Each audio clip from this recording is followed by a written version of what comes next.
ప్రభునందు నాకు అత్యంత ప్రియమైనటువంటి వారులారా, మన ప్రభువును రక్షకునైనటువంటి యేసుక్రీస్తు వారి యొక్క శుభనామంలో మీ అందరికీ నా హృదయపూర్వకమైన శుభములు వందనములు తెలియజేస్తున్నాను. ఉదయకాల సమయంలో దేవుని వాక్యాన్ని ధ్యానం చేసుకుందాము. ఈరోజు వాక్య ధ్యానం కొరకు మనం తీసుకున్నటువంటి లేఖన భాగము కొరింథీయులకు రాసిన మొదటి పత్రిక 1వ అధ్యాయము 9వ వచనం చదువుకుందాం. మన ప్రభు అయిన యేసుక్రీస్తును తన కుమారుని సహవాసమునకు మిమ్మును పిలిచిన దేవుడు నమ్మదగినవాడు. ఆమేన్. దేవుని నామమునకు మహిమ కలుగును గాక.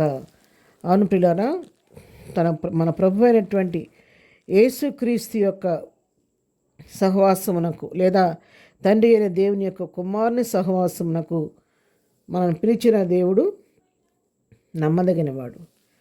ఆయన ఎంతైనా నమ్మదగినవాడు. ఆయన మాటను తప్పే దేవుడు కాదు, వాగ్దానం చేసి నెరవేర్చే దేవుడే కానీ ఆ వాగ్దానాన్ని వెనక్కి తీసినటువంటి దేవుడు మాత్రం కాదనమాట. ఎవరైతే తన యందు విశ్వాసం ఉంచుతారో వారి విషయంలో ఆయన తప్పకుండా మేలు చేసే దేవుడు కానీ ఎన్నడూ కూడా విడిచిపెట్టే దేవుడు కాదు. కొరింథీయులకు రాసిన 2వ పత్రిక 1వ అధ్యాయం 18వ వచనం మనం చదువుకుంటే, దేవుడు నమ్మదగిన వాడు గనుక మేము మీకు చెప్పిన వాక్యం అవునని చెప్పి కాదన్నట్టుగా ఉండలేదు. మేము ఏ వాక్యం అయితే బోధిస్తున్నామో, ఏ దేవుని గురించి అయితే మేము ప్రకటిస్తున్నామో ఆయన నమ్మదగిన వాడు కాబట్టి ఆ వాక్యం అవునన్నట్టుగానే ఉంది కానీ అది కాదన్నట్టుగా లేదు అని ఇక్కడ వాక్యం మళ్ళా దేవుని యొక్క నమ్మకత్వాన్ని రుజువు చేస్తూ ఉంది. అంతేకాదు, మరి దెస్సలోనికీయులకు రాసిన మొదటి పత్రికలో కూడా మనం గమనించుకుంటే 5వ అధ్యాయం 24వ వచనం చదువుతున్నాను. మిమ్మును పిలిచేవాడు నమ్మకమైన వాడు గనక అలాగూ చేయను. మనం పిలిచిన దేవుడు నమ్మకమైనటువంటి వాడు అని చెప్పని ఇక్కడ కూడా దేవుని వాక్యం సెలవిస్తుంది. అవును పిల్లరా, నిత్యము మనం సేవిస్తున్నటువంటి దేవుడు ఆయన అద్భుతాలు చేసే దేవుడు, ఆశ్చర్యకార్యాలు చేసే దేవుడు. తన నమ్మబిడ్డలను ఎప్పుడు కూడా ఆయన సిగ్గుపరిచే దేవుడు కాదు. దేవుడు ఒక మాట ఇచ్చాడంటే ఆ మాట తప్పకుండా మన జీవితంలో నెరవేర్చి తిరుగుతాడు కానీ ఎప్పుడు కూడా చెప్పిన మాట నెరవేర్చకుండా వెనక్కి తీసుకునే దేవుడు కాదు. అందుకే అబద్ధ మాటకు ఆయన నరుడు కాదు, ఇది నేను చేయలేను, ఇది నా వల్ల కాదు అని ఎప్పుడు కూడా దేవుడు చెప్పిన మాట, మనకు చేసిన వాగ్దానాన్ని వెనక్కి తీసుకునే దేవుడు కాదు. మనుషులైతే అపనమ్మకస్తులు కాబట్టి ఈరోజు మేలు చేస్తామని చెప్పి మళ్ళీ చేయకుండా వెనక్కి తీయవచ్చు కానీ మనం నిత్యము సేవిస్తున్నటువంటి మన దేవుడు ఆయన నమ్మదగిన దేవుడు కాబట్టి ఎన్నడూ కూడా మాట తప్పకుండా మనకు ఆయన మేలు చేసే దేవుడై ఉన్నాడు. తెస్సలోనికీయులకు రాసిన 2వ పత్రిక 3వ అధ్యాయం 3వ వచనం కూడా మనం చూస్తే, ప్రభువు నమ్మదగిన వాడు, ఆయన మిమ్మల్ని స్థిరపరిచి దుష్టత్వం నుండి కాపాడును.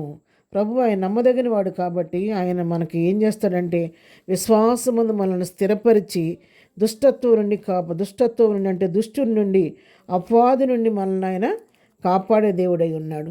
ఎన్నడూ కూడా అపవాదికి మన అధికారం ఇవ్వకోకుండా ఆయన మన పక్షంగా వ్యాజ్యమాడి ఆయన మనతో ఉండి మనల్ని ప్రతికీడు నుండి ఆయన తప్పించే దేవుడై ఉన్నాడు.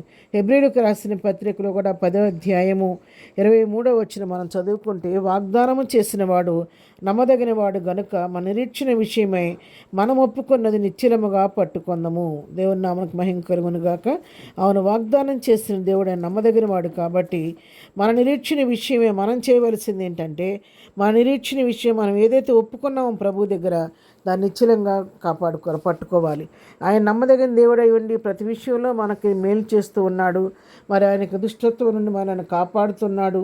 ప్రతి పరిస్థితిలో ఆయన మనకు తోడుగా ఉండి నడిపిస్తున్నాడు. కాబట్టి మరి మనం చేయవలసింది ఏంటంటే, నమ్మదగిన దేవుణ్ణి సేవిస్తున్న మనం ఆయన వాగ్దానం చేసి నమ్మదగిన వాడు కాబట్టి నిరీక్షణ విషయంలో మనం ఏదైతే ఒప్పుకున్నామో దేవుని దగ్గర దాన్ని నిశ్చలంగా పట్టుకోవాలని దేవుని వాక్యం సెలవిస్తుంది.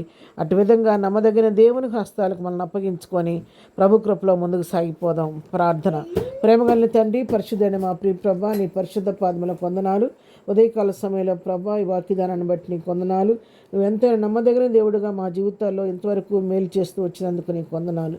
మేము కూడా ప్రభా మీ నమ్మకస్తులంగా ఉండి మా నిరీక్షణ విషయం మేము పట్టుకున్న దాన్ని, మేము ఒప్పుకున్న దాన్ని నిశ్చలముగా పట్టుకొని రాకడ కొరకు ఎదురు చూసే మనసు మాకు దయచేయండి. ఏదైనా వాక్యాన్ని బిడ్డలందరినీ దీవించండి. వినదే ప్రతివారు అవసరక్కర మీ నామలో తీర్చండి. దినం మా ప్రయాణాల్లో తోడుగొండండి, పనిపాట్లో తోడుగొండండి. ఏదైనా బర్త్డే మ్యారేజ్ చేసుకుంటున్న బిడ్డలను దీవించండి. వారి జీవితాల్లో కావాల్సిన ఆశీర్వాదం, మేలు, దీవెన కలుగు చేయండి.